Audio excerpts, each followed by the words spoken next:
fin de ce que tu as mentionné tout à l'heure, tu parles de transformer le visage de ton équipe la saison prochaine. Dans quel motif tu t'orientes en mesure de ça? Je pense que ça fait 2 ans qu'on a eu la chance d'évaluer les joueurs en place. On a un groupe de 18 joueurs qui peut être de retour l'an prochain, excusez. Puis on part avec l'idée que c'est certain que maintenant on a appris à connaître les individus, on a appris à connaître les joueurs. Fait que peut-être des joueurs qui... on va garder finalement ceux qui vont nous aider à gagner selon nous. Puis ça fait 2 ans qu'on a eu la chance de les évaluer. Puis ceux que selon nous, sans dire que ce n'est pas des bons joueurs de hockey, ne sont pas dans la philosophie qu'on veut pour le futur, mais c'est certain qu'on va les monnayer pour aller chercher des joueurs plus âgés, plus compétitifs, pour donner une équipe dès l'an prochain plus compétitif. Patrick, toujours. Est-ce qu'au moment où on se parle, vous pouvez confirmer que Tim Blizzard va revenir avec l'équipe l'année prochaine? Oui, je peux confirmer que Tim sera de retour. Tim, présentement, je pense qu'il part à l'avion demain. Avant de partir tantôt, on doit signer les derniers papiers qui sont sur mon bureau pour son entente pour l'an prochain.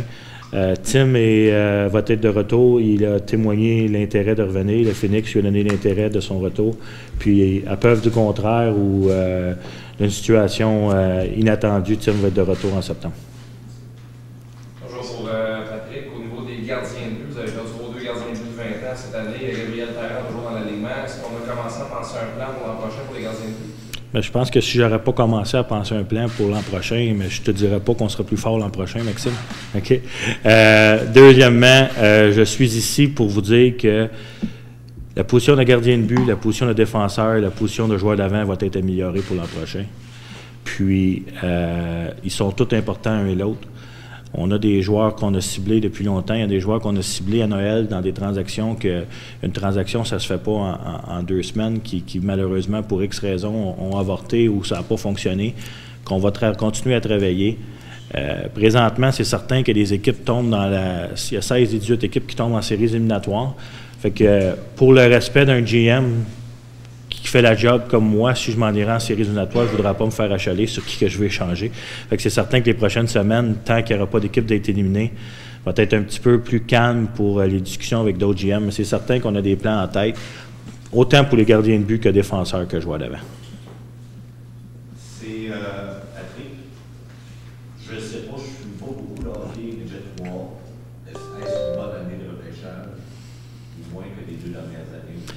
J'ai un petit peu de difficulté avec ces questions-là, parce que pour moi, un repêchage, le but, c'est que si tu repêches premier, de prêcher le meilleur joueur disponible. Puis cette année, le meilleur disponible, ça ne veut pas dire qu'il se compare à l'année passée.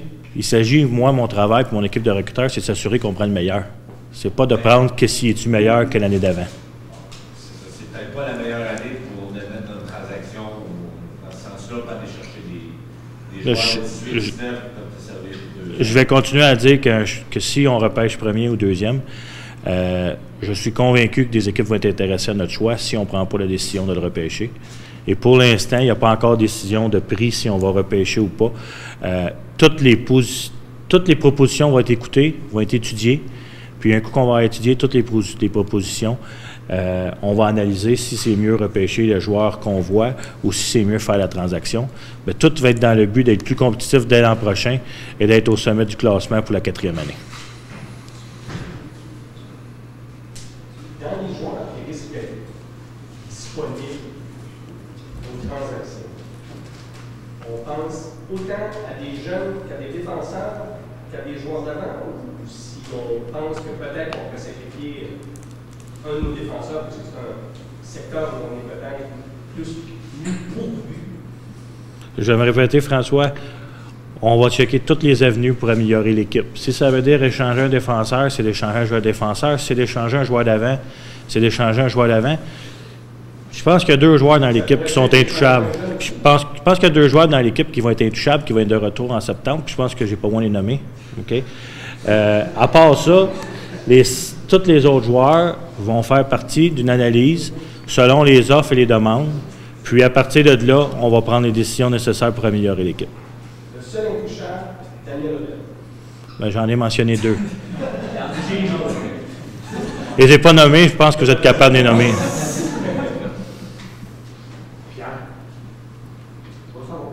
Simon. L'équipe s'est beaucoup améliorée cette année côté robustesse, la question à Gilles Patrick. Comment vous voyez la part des gars comme Travis Stacey, Justin Lachon, Mathieu Laverture avec l'équipe? Qu'est-ce que ça a amené de plus?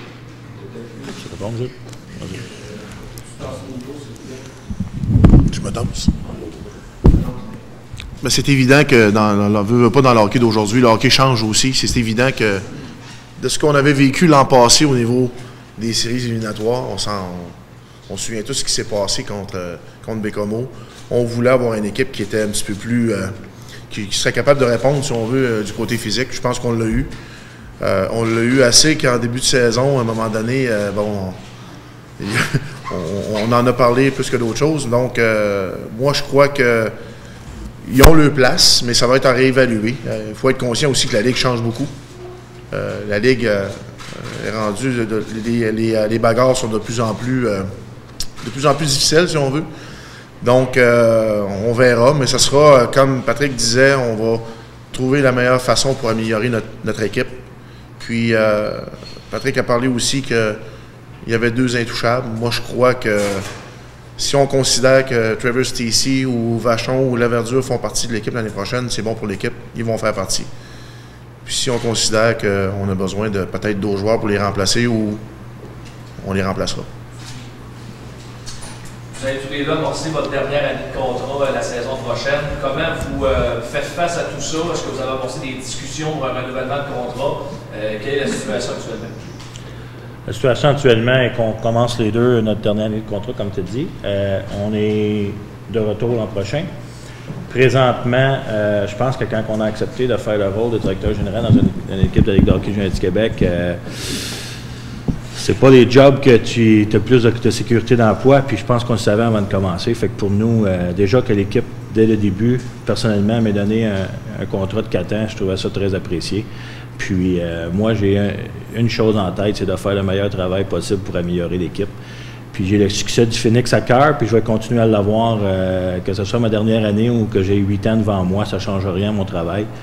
Puis je suis très satisfait qu'on soit encore en poste, puis j'espère de toujours continuer mon association avec le Phoenix. Pour ce qui est de mon côté, écoute, moi je suis payé pour coacher des matchs puis entraîner des jeunes. Je vais me concentrer là-dessus. Puis advienne que pourra. Je veux dire, moi aussi, je suis très fier de faire partie du Phoenix de Sherbrooke. Je veux que ça dure le plus longtemps possible. Donc, je veux faire partie de ce qui s'en vient. Mais en même temps, je suis conscient aussi que les 2 dernières saisons ont peut-être été difficiles pour tout le monde.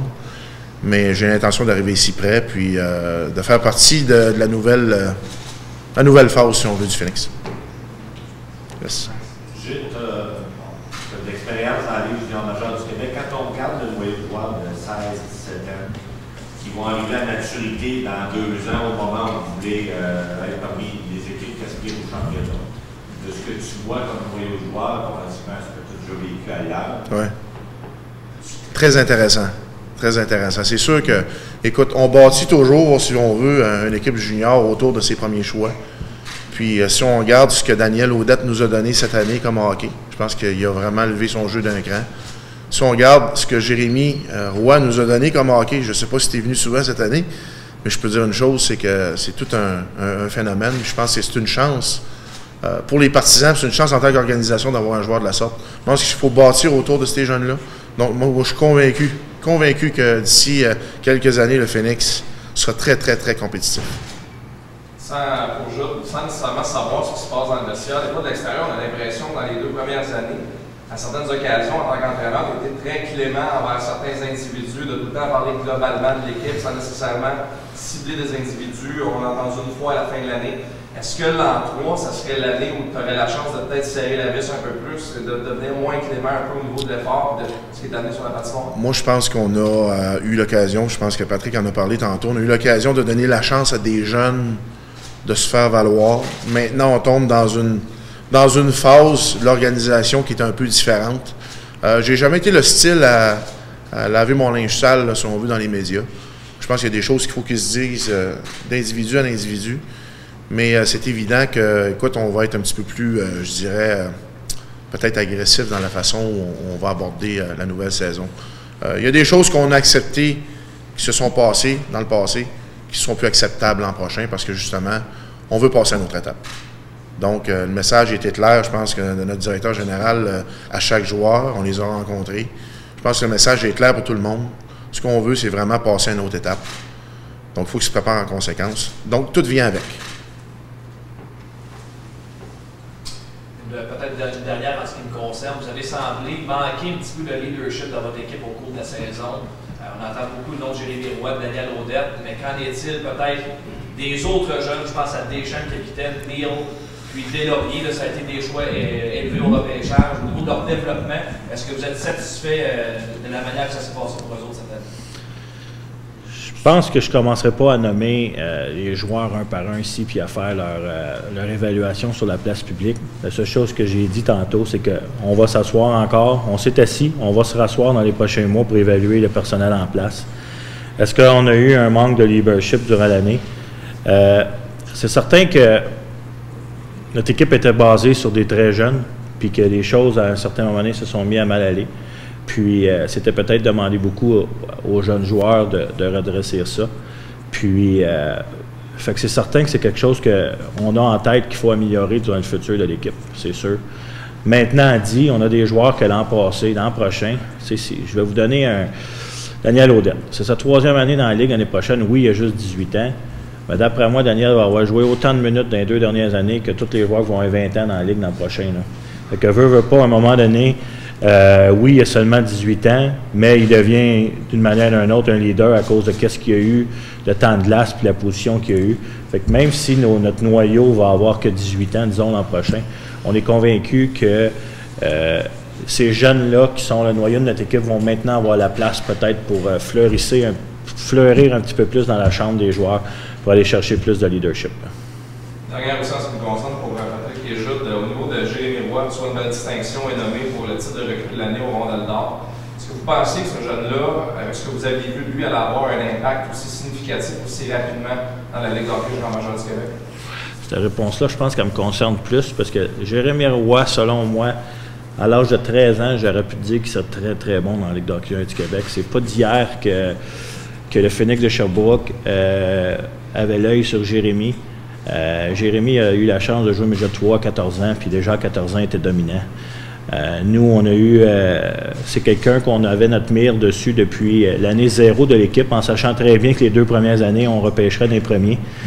Puis, on a eu la chance l'an passé de le repêcher. On a eu la chance qu'à Sherbrooke, on ait des institutions écolières, autant français, anglais, avec un sport-études comme l'école de Triolet qui peut le mettre dans un sport-études, qu'est-ce que la famille recherchait. Qu'est-ce qui nous a aidé énormément à le convaincre à se présenter ici, parce que Jérémy avait beaucoup d'autres options. Puis, est-ce que je pensais sérieusement qu'à 16 ans, Jérémy finirait avec 45 points, puis qu'il soit nommé pour la recrue de l'année? Je ne suis pas surpris, j'aurais été surpris s'il ne l'aurait pas été, là, honnête. Là. Mais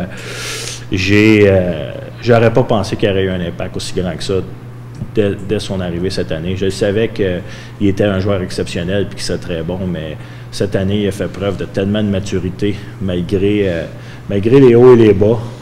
En plus, je m'attendais beaucoup à l'offensive, mais ce qui m'a surpris le plus de Jérémy cette année, c'est son jeu en défensive. Soir après soir, à 16 ans, il a été obligé de jouer contre les Anthony Manta de cette ligue, les Jonathan Drouin, puis il a vraiment bien fait quand même pour un joueur de 16 ans. Fait que ça, pour nous, c'est certain que notre défensive va être construite alentour de lui pour les prochaines années. Est-ce que l'organisation est satisfaite des joueurs de l'organisation qui ont joué le Midget 3 cette année? Je pense aux Fontaines, Chaumière, la Ligue du Neuf, leur progression. Merci pour la question, parce que j'ai oublié de mentionner tantôt que dans notre noyau de jeunes joueurs prometteurs, Gabriel Fontaine, en début de saison, il a commencé l'année avec nous, était peut-être pas prêt mentalement, surtout, pour commencer junior majeur à 16 ans. La décision qu'on a prise de le descendre, je pense que la meilleure décision qu'on n'a pas pu prendre pour sa carrière, et pour nous aussi. Gabriel a été dominant au niveau de la Ligue Midget 3, puis on voit une année très prometteur chez le Phoenix avec nous. Et pour les jeunes autres joueurs qu'on a dans nos filières, on est très satisfait de la saison de Jeffrey Truchon-Viel, Midget 3, qui était capitaine à Antoine Giroir, qui a fait plus de 20 buts. Très satisfait de Kevin Domingue, que malgré que l'an prochain va avoir 19 ans, fait partie des joueurs qu'on va beaucoup étudier pour prendre. Je pense que vous l'avez vu quand il joue avec nous, mais aussi du fait que dans la Ligue collégiale, il a fini 2e compteur de la Ligue.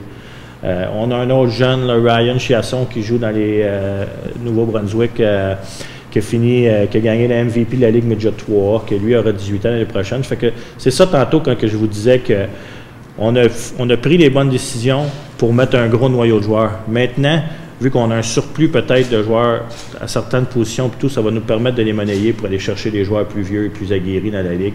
Qu'est-ce que dans les dernières années, on n'aura pas pu faire? On est une team qui a beaucoup de nouvelles. Les joueurs qu'on appelle les héros obscurs, on n'aime pas ça, cette expression-là, mais Simon Lévy, Vincent Deslauriers, c'était des belles surprises ces derniers années. Oui, c'est sûr. Écoute, on a, comme je disais tantôt, puis comme Patrick a dit tantôt, on a donné l'occasion à des jeunes de jouer. Parce qu'un jeune de 17 ans, normalement, qui arrive dans un club junior majeur, dans une équipe aguerrie, va peut-être avoir un peu moins de glace. Va jouer sur une 3, va jouer sur une 4. Va prendre des fois un spot sur le premier, deuxième trio. Mais je crois que nos jeunes, avec l'année qu'on a vécue la première année, l'expérience qu'on a eue de faire des séries, même si c'était difficile, ont eu l'occasion si on veut, de prendre en confiance. Puis, bon, c'est sûr qu'un gars comme Desbiens, c'est un gars qui a énormément d'énergie. C'est un joueur qui nous amène une énergie tout le long du match. Un gars comme Deslauriers qui a eu malheureusement une blessure cette année. Je pense que tous nos jeunes ont profité de ça. Puis le côté difficile qu'on a vécu a été peut-être un côté positif pour ces jeunes-là parce qu'on a eu la chance de les évaluer d'une bonne façon. Donc, on verra, parce que, bon, il y en a déjà que ça va être à leur 3e année l'année prochaine. On verra à ce moment-là s'ils sont en mesure de nous aider l'année prochaine aussi. Finalement, dernière question dans mon cas pour Patrick. Est-ce que c'est pas de éclairer sur la situation de Carl Edmé? Est-ce qu'il va avec l'équipe l'année prochaine? Pour l'instant, je n'ai pas vraiment de réponse pour toi.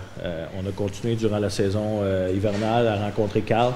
J'ai peut-être été manger avec lui ou son père 4-5 fois durant l'hiver. On continue présentement à avoir des discussions. Carl a été nommé MVP de la USPCHL, meilleur compteur. Son équipe s'en va au championnat national qui est du 5 au 15 avril aux États-Unis. Puis, il m'a demandé dernièrement de le laisser se concentrer sur cet événement-là, qu'est-ce qui est normal. Puis après le mois d'avril, on va encore se rassurer avec la famille pour voir s'il y a des chances qu'il vienne ici. Pour l'instant, il y a toujours une chance, il y a un scholarship pour aller à l'Université de Yukon, l'Université de Connecticut. C'est un gars que l'an passé, en allant épier Chase Orwell, qu'on a appris à aimer, qu'on a suivi cette année, qu'on a eu la chance de signer comme agent libre. Fait que c'est certain que s'il vient, que c'est un bonus pour l'équipe. Maintenant, les chances de venir aujourd'hui, je te dirais que sont 50-50. Je ne pourrais pas vraiment te donner plus de détails.